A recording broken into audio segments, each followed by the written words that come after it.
Hello, jury. Hi guys, I'm Sue Clark, this is Tim O'Sullivan, and Simone McIntosh, who's not here, was project architect on this one, but Tim and I were also, involved from Woe to Go in various capacities. So This is a new home. Some clients that were recommended to us from Andrew Plemon, Lemon, I yes. got it right, who we've worked with a couple of times as a landscape designer. The clients had been looking for a while in the Bayside area. We've been going to see sites with them. They wanted to be near the waterways. They like this area. Back from the beach, close proximity to shops, etc. They're older clients, so. This is a site they eventually purchased, triangular site, which kind of worked in their favour because a lot of people looking at sites found this a difficult site to deal with. We had great north orientation, north being up the page, surrounded in trees, so we had borrowed greenery, but the site was challenged because we had a shared pedestrian path and the primary street address. Process. We're different from some, I think. This is how we go through schematic design from big projects to small projects. We just do designs. We just resolve different options, look at the site, how it goes through the permutations of layout and dealing with the site constraints. So we don't do diagrams as such. We actually do fully fledged schematic options, present them to our clients in both plan format and also as sketches and models, depending on the nature of So you can see from this lot, we did 8 presentations, and number 5 got a Guernsey. This is how we looked at it in form. I do lots of sketches. I like sketching, and it's flexible. It just allows us to throw ideas around. And we also modelled this one, the option that they chose, option 5. We get a lot of feedback from this. We find out about the clients. We found out they don't like triangular buildings. Interestingly, that they bought a triangular site. So the resolution of the plan became very planar in form. This is really, really early stage design development, and we'd had a rough plan working, and we started looking at how it sat formally. We use this process of sketching through the design process up to contract admin. We'll be hand drawing details. I think one of the interesting things about this project, there are a couple, they're getting on in age, but one of the clients is in the arts area, is of Australian and probably international standing. He made a comment really early that he'd never had a house designed for himself, and you sort of like realise the gift that you give. Then he made another really throwaway comment early in the stages that they just bought this site, and he said, realised that they were a moving house, and it's a site that gets a lot of foot traffic. And they came back to us and said, we want this building we want something that we like, but we also want it to be a gift back to the community, which is a really interesting proposition because, a lot of people walking past with lots of different attitudes of what is good design and what is bad design.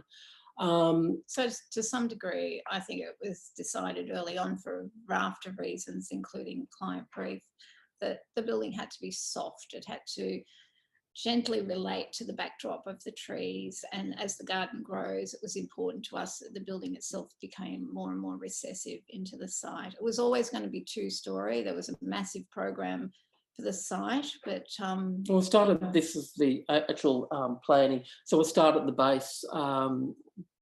There's our triangular site, so there's a basement. There's a car stacker came into the equation. We tried to talk them out of it, but it came in. And our site is also on a waterway. It's on a floodplain. We have a lot of transient water running through to the waterways, so it was challenging.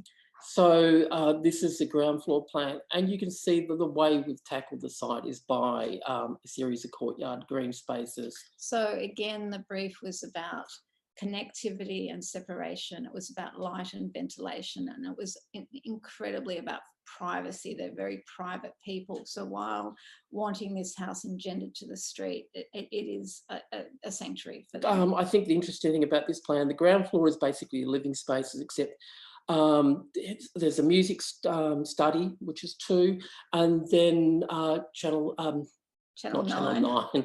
Channel 9. Number 9 is a studio, which is separated by the car space. So both clients literally work at home, and upstairs is a very different private domain. And again, very much about being outdoors with 3 decks, 3 very private decks. So here I don't think we're not arguing about how we talk about what in what order, but I think this is very much about, we have hundreds and hundreds of people passing this house every day. And we also have clients, I'm jumping now, clients that are very different in their taste. And so it's about formally addressing their differences in terms of materiality. One's a minimalist, and the other loves collecting objects and bits and pieces. He likes really tall spaces. She likes really small, intimate spaces. So we tried to use the internals and the detailing to sort of resolve that. Sort of mediate between those. And one of the devices that came in early days was a baffled ceiling, because that gave us the opportunity to bring part of the ceiling down to create that intimacy, but also have a relief of height and size. And one of the things the baffles did was also give the house a really strong acoustic quality. So with the nature of the courtyards and the nature of the treed surround and the baffles and the limited material palette, it's a very quiet, gentle house to be in. It's always hard to photograph our houses, but it's sort of experiential. Materials, so you should talk I'm about supposed to be materials. talking about materials. Lots of timber. We upspec to use black bath throughout. We don't go in at an early stage with a material board. We actually choose material during contract admin. 1 minute remaining. So we drag clients out to, marble showrooms and to make choices that they can see within the space rather than a board in our office.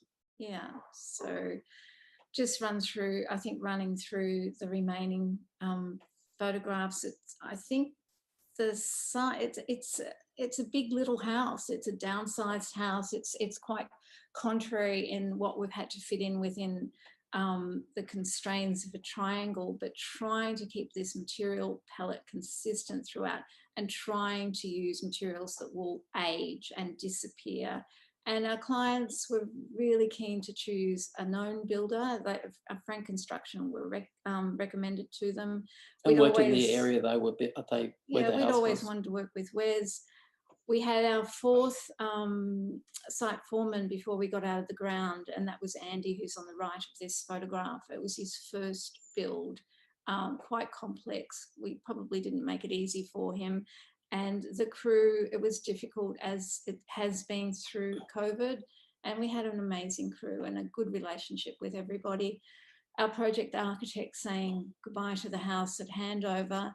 And lastly, we had a little bit of fun. Yeah, I can't think this is all finished. But we have this side, and we'll have a big talk about it. Then this is this is a little diorama, we call it, and it relates to one of the client's professions. So it's really sort of obtuse, and it is in a very, very hidden part of the house. But we told him we were going to do it, and he loved the idea, but he's a very modest man, and then he sort of backed out of it because we think he was embarrassed that we were doing this for him. So we did it anyhow. Yeah. So we didn't tell him about it, and we hit it. And then our cabinet maker had a ball